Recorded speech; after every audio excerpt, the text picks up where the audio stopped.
Hello friends, welcome to iExamB. This is Vidhika, your law faculty at iExamB और इस video में हम IBPS SO law officer exam के बारे में डिस्कस करेंगे। अभी रिसेंटली 26 दिसंबर को IBPS SO लॉ ऑफिसर का प्रीलिम्स का एग्जाम हुआ था। In this video we will try to analyze that prelims exam. Also, we will have a discussion over what could be the expected cutoff, and later in the second part of the video we will try to understand कि जब तक अब result नहीं आता तब तक हमें क्या करना चाहिए और अपनी मेंस की प्रिपरेशन कैसे करनी चाहिए। So let's start with the prelims exam analysis. 3 subjects थे आपके एग्जाम में, English, reasoning and general awareness. As per the information that we have received from all the candidates, from all the aspirants who have attempted this exam, English का level easy to moderate था, reasoning was moderate to difficult, and general awareness was again easy to moderate. The good attempts in each of these sections have also been mentioned. This is based on our idea, on our understanding. This is subject to change depending upon your accuracy level as well. तो English में अगर आपने 28 to 32 correct attempts किए हैं, so that is a good attempt. Then in reasoning 16 to 20 is a good attempt, and in general awareness 28 to 32 is a good attempt. Let's have a quick discussion over the expected cutoffs. ये पिछले year की cut off है 2018, 2019 and 2020. अब आप ये देखिए, इन 2018 the overall cut off for general was 89.8, 2019 में 81.5 थी और 2020 में 47.5 थी. So there was a lot of variation right from 81.5 to 47.5. तो कट ऑफ कहीं भी जा सकता है.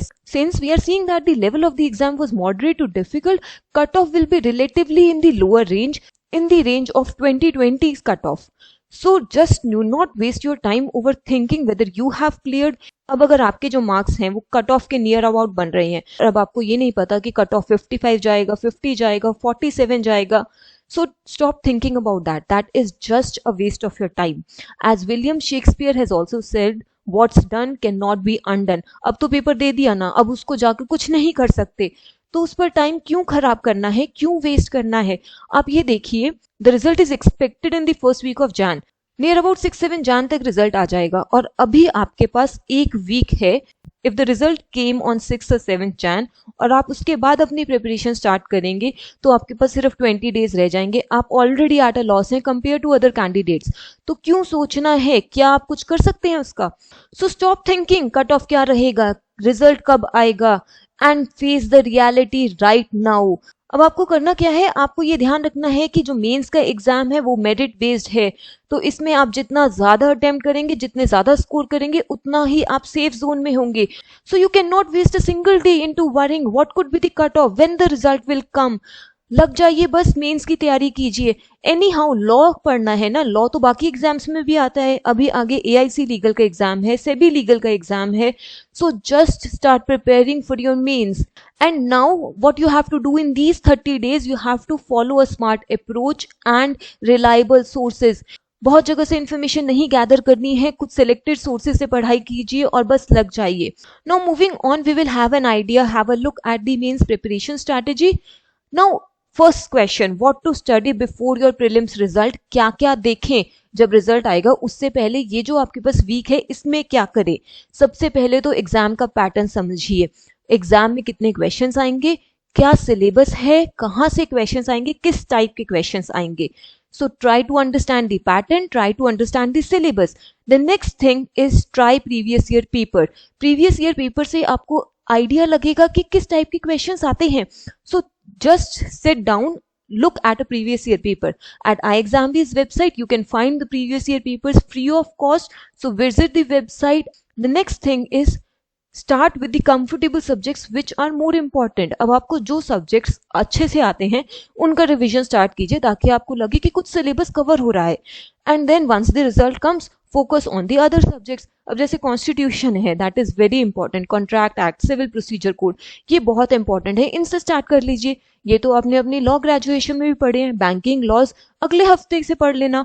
और एक और चीज जो आपको अब आज या कल में करनी ही है, attempt a mock test to see where you are in your preparation. तभी अपनी प्रिपरेशन को आगे मूव ऑन कीजिए. डजंट मैटर मॉक टेस्ट में 60 में से आपके 20 मार्क्स आते हैं, 40 आते हैं या 60 आते हैं, this mock test will help you understand कि आपने जो पहले से पढ़ रखा है क्या आप उसको भी अप्लाई कर पा रहे हैं, and then you can start easily, then you can understand, self analyse और अपनी प्रिपरेशन को एक अच्छा डायरेक्शन दे सकते हैं। मेंस एग्जाम में सिर्फ और सिर्फ आपके प्रोफेशनल नॉलेज सब्जेक्ट हैं, दैट इज योर लॉ, जिसमें से 60 क्वेश्चंस आएंगे of 60 marks, and as I have already mentioned, marks obtained in the online main exam only will be considered for shortlisting for interview and also for the final merit listing. तो अगर हम देखें what is the syllabus, for ease of understanding I have broken the entire syllabus in 4 parts. Part 1 में हम वो acts लेकर आएंगे जो मोस्ट कॉमन है, जो आपने बहुत बार पढ़ रखे हैं, and strategies you have to revise, जैसे कॉन्स्टिट्यूशन हो गया, कॉन्ट्रैक्ट एक्ट हो गया, प्रोसीजरल लॉज हो गए। In part 2 we have laws which are requiring overview and generic knowledge. इसमें overview, important sections क्या क्या हैं वो पढ़ने हैं। Strategy is to read key provisions in this part. Part 3 is laws requiring thorough reading, and here then you have to have a thorough reading. And in part 4 it is your banking laws. अब banking exam है तो banking laws तो important है ही ना, so part 4 में banking laws हैं और again इनको भी आपको थरोली पढ़ने हैं। अब कौन कौन से एक्ट्स हर पार्ट में आते हैं, we will have a look in part 1 which is your most common, जिनको आपको रिवाइज करना है। It has constitution of India, civil and criminal laws and contract laws. When you move to part 2, here we have commercial laws, जिसमें companies act, partnership, insolvency and bankruptcy code आता है, and legal theories के subjects आते हैं like jurisprudence, administrative law, principles of natural justice, interpretation and Latin terms and maxims. Part 3 जिसको आपको thorough reading करनी है, this has law of torts, consumer protection act, इससे काफी क्वेश्चंस आते हैं। Then arbitration and conciliation act, again this is important, foreign exchange management act, prevention of money laundering act, information technology act, right to information, rera, competition registration. And part 4 has your banking laws, Reserve Bank of India act, banking regulation act, negotiable instruments, SARFAESI, bankers books, banking ombudsman, recovery of debt due to bank and financial institution, then credit information bureau act, and banking companies acquisition and transfer of undertaking act. All these are banking laws which are important for this exam. I am again mentioning, do not wait for the result. अभी एक हफ्ता है, इसको stress लेकर anxiety में waste मत कीजिए. This is your golden period. This time period will give you an advantage over other candidates and will give you an advantage in your preparation. तो बस लग जाइए, प्रीवियस ईयर पेपर देखिए, एक मॉक टेस्ट अटेम्प्ट कीजिए और अपने comfortable subjects से प्रिपरेशन को स्टार्ट कर दीजिए. At iExamB, we offer IBPS SO Law Officer online course. So if you are interested in any form of guidance, you can visit our course. आपको उसके demo का लिंक नीचे description में मिल जाएगा. And at present, we are running a flat 40% off. This is a new year offer. You can avail this offer and get enrolled in our course. इस तरीके की और इन्फॉर्मेशन जानने के लिए subscribe to our channel. You can also write your query to us at hello@iexamb.com, and you can call us on this number which is mentioned on the screen for any form of guidance for mentoring. Thank you so much.